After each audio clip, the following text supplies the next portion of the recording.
Pumabor nga po mga idol ng husto sa Phoenix Suns ang mga nangyari sa huling araw ng regular season since maliban sa pagkapanalo nila sa Minnesota Timberwolves, naging masaya rin naman sila sa pagkapanalo ng Lakers laban sa Pelicans. Gayong dahil dyan, hindi na sila makikipagsapalaran pa sa play-in tournament at dederecho agad sa playoffs bilang 6th seed para kalabanin ng tinalo pa lang nila na 3rd seed na Minnesota Timberwolves. Well, kung inyong ang matatandaan, isa nga ang Wolves sa mga pinakamaingay sa regular season, lalong-lalo na ang kanilang batang superstar na si Anthony Edwards na pinanghahamon ang ibang kupunan. Sinabi nga nito noon na once nga po na makumpleto ang kanilang lineup, sigurado nga po na magdodomina sila sa playoffs. Kaya masusubukan nga talaga ang yabang nito sa kanilang magiging first round laban sa Phoenix Suns since hindi pa nila ito natatalo ni isa mang beses sa regular season. Yes mga idol, tama nga ang inyong narinig.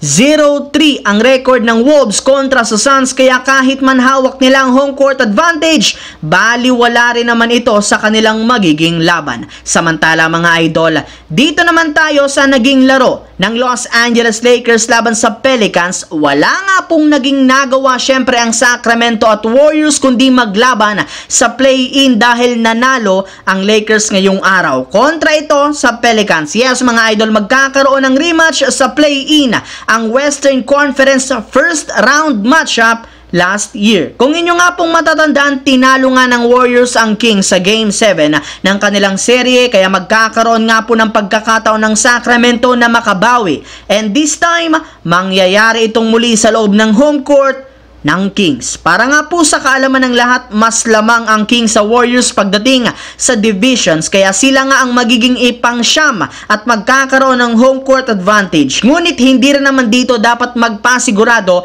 ang Kings since tinalo rin naman nga ng Warriors ito sa ginap na Game 7 last playoffs sa kanilang home court. Isa pa, mas kumpleto, mas healthy ang Warriors kumpara sa Kings na medyo humina simula nang mawala si Malik Monk. Sa kabilang banda, nagawa nga po mga idol ng Lakers na talunin ng Pelicans sa kanilang huling regular season game 124-108 na siyang dahilan bakit nakuha nga po nila ang pang-8 pwesto kung saan inaasahang kakalabanin nilang muli ito sa play-in tournament. At kung sino man manalo sa dalawa, siyang mabibigyang oportunidad na kalabanin sa isang 7-game series sa first round ng defending champions na Denver Nuggets. Ngunit hindi rin naman mananalo ang Lakers kundi hindi dahil sa team effort ng mga players sa pangunguna ni LeBron na merong triple-double, 28 points, 11 rebounds, 17 assists. Naandyan rin naman si Anthony Davis na merong 30 points, 11 rebounds, Austin Reeves 20 points at si D'Angelo Russell